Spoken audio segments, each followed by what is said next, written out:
Welcome to the Warfare Parenting Podcast. I'm Laine Lawson Craft, here to walk with you through the ups and downs of parenting prodigals. In every episode, we're going to get real about the struggles, sharing stories of hope, and learning how faith can turn things around. So let's dive in and discover the path to healing and hope together.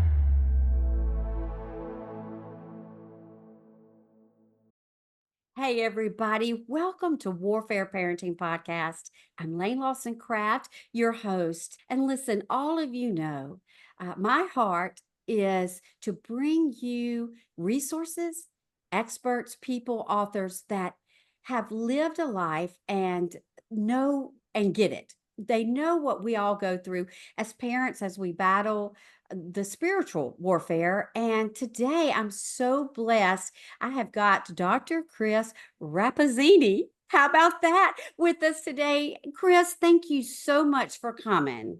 Yeah, Laine, thanks so much for having me. Tell the viewers, listeners, that I got a book of yours called Moving Forward After Messing Up. And I'm going to read the subtitle, A New Future with the God of Second Chances. This really, Chris, resonates with my heart and my mission as a person. No one is ever too far gone for God to touch. And not only have I experienced that with my prodigals, but my marriage and my personal life. And when I got this book of yours, I just couldn't wait to have you on. And we're going to do 2 episodes. We're going to do episode 1 all about you and all of why you wrote this book. And then we're going to come in episode 2 and we're going to go through the book and we're going to walk and guide people through the hope and inspiration and practical applications on episode 2. Does that sound good for you? Yeah, it sounds great. Great. So let's just start with this, Chris. You are absolutely a believer. Would you tell us a little bit about your testimony? Sure. Well, growing up, my dad actually comes from a Roman Catholic background. My mom comes from a Lutheran background. When they both moved to Florida from Michigan, they went to a Methodist church. And I think because they liked the preacher at the Methodist church better than the Lutheran church and the Catholic church. But all that to say is they had myself and my brother and sister and said, well, we should probably go to church somewhere. So they found a church there. And we went pretty regularly, I would say, but it wasn't until high school my faith got real when we had a new youth pastor come in, and his discipleship on my life was huge. He invested time into me and to others in the youth group. We wanted to be like him and hang out with him. And so it was during that time and just his influence on our lives that the gospel was clearly presented to me. I realized, wow, I am a sinner in need of God's grace. And so I surrendered my life to him. And for me, that was a wholehearted surrender. And so I said, okay, God, whatever you want me to do, I'll do it. And so he led me to a Bible college in Chicago called Moody Bible Institute, because I said, okay, God, I'll do whatever you want me to do. And I thought he wanted to be a youth pastor at the time. But after several semesters and classes, I ended up wanting to be a pastor, like a lead pastor, senior pastor. Went to seminary, so forth and such. But the Lord continued to change and direct my heart towards teaching. And he realized, wow, I really want to use you behind the scenes to help men and women get the tools out into ministry. So I taught preaching and pastoral studies at Moody for about 12 years. And then ended up in Anderson, South Carolina, where I'm at now, teaching at Anderson University in their leadership program. So now I get to work with pastors and leaders in the corporate world on how to bring their faith into their corporate world and how pastors can better lead their congregations and so forth and such. But that's a little bit about me. Wow. And you know what really impresses me about your story there was that one man of God, that youth pastor. Yeah.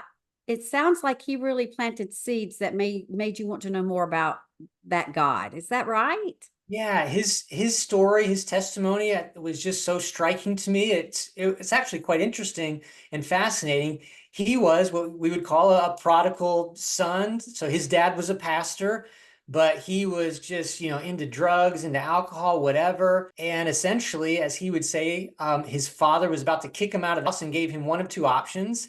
Either you go to college or you get out of the house. And he said, okay, I mean, I guess they're both getting out of the house, but either you go to college and I'll help you, or you're on your own. He said, well, I guess I'll go to college. And somehow, some way, he got into a Bible college. He went into the same one, Moody Bible Institute, gave his life to the Lord, was there surprisingly, and ended up in Florida as our youth pastor. So yeah, and his influence, even today, he was in my wedding. He was in, and I still, learn from him, and he still mentors me even to today. That is so, so wonderful. Another part of your life, Chris, is that you had a brother, and still do, Nick. And if you don't mind, I want to read just a little bit out of the book. Important.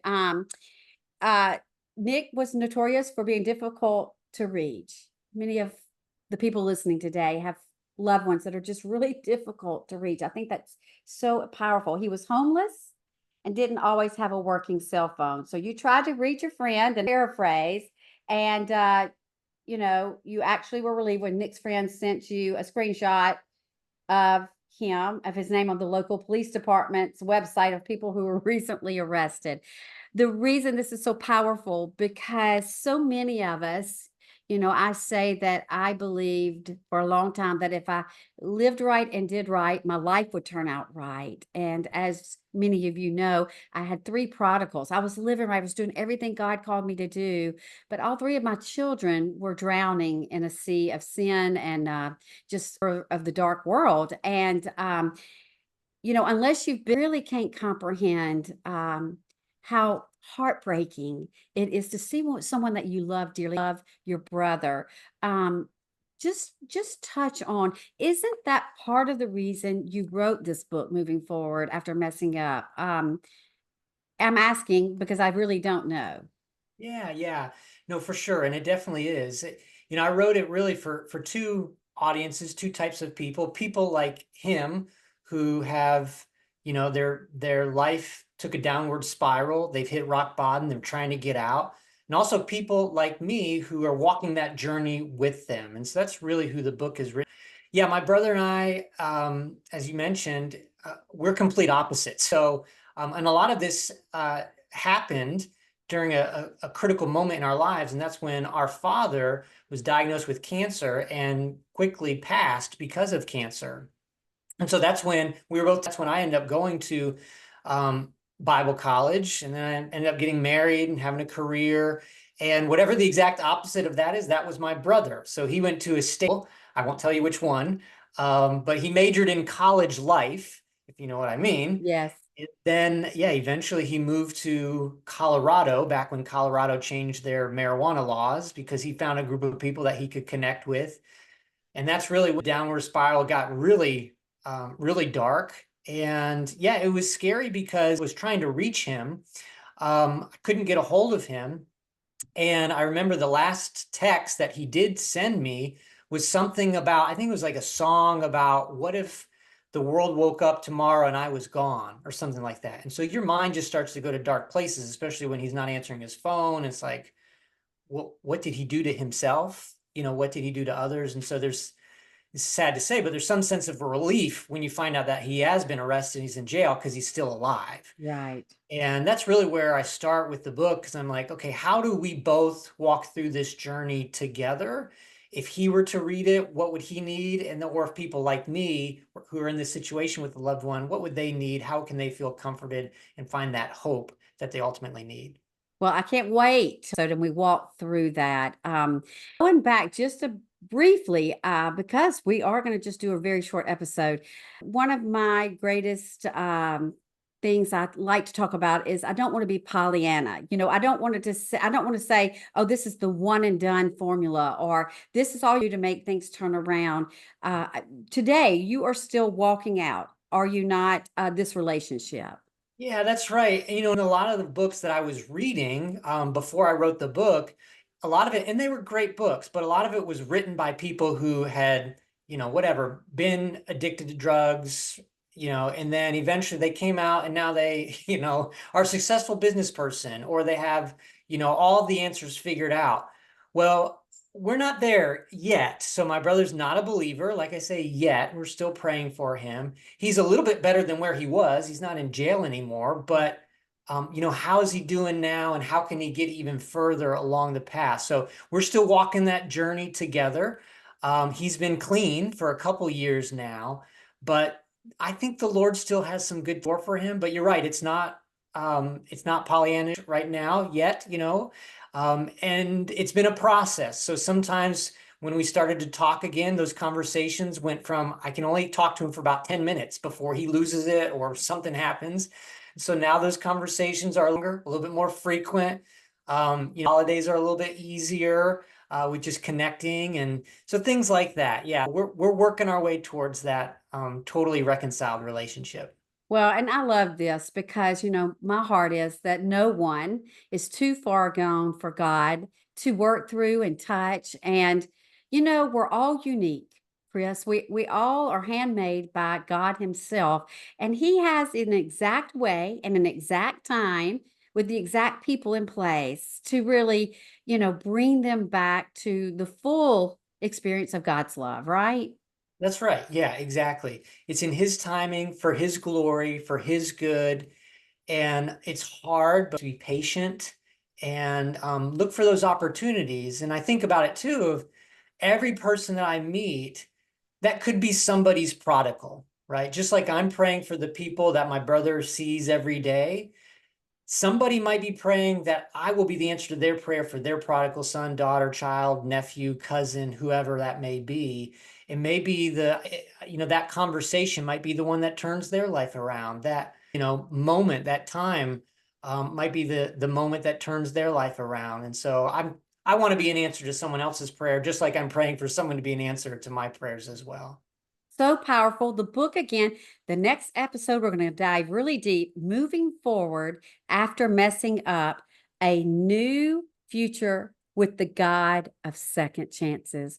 Real quickly, Chris, where can people contact you or buy the book? Sure. Well, first off, they could just Google my last name, Chris Rappazini, out there. Google my name. But if you can't remember that, Faithful Steps Forward is the ministry that I like to do. Or the book is with Moody Publishing, and so you can just reach out to Moody Publishing. Well, I can't wait to the next episode. And again, thank you for taking time out of your valuable time today to share your story and the power of God's love. And I just can't wait to the next episode. Thank you so much. My pleasure.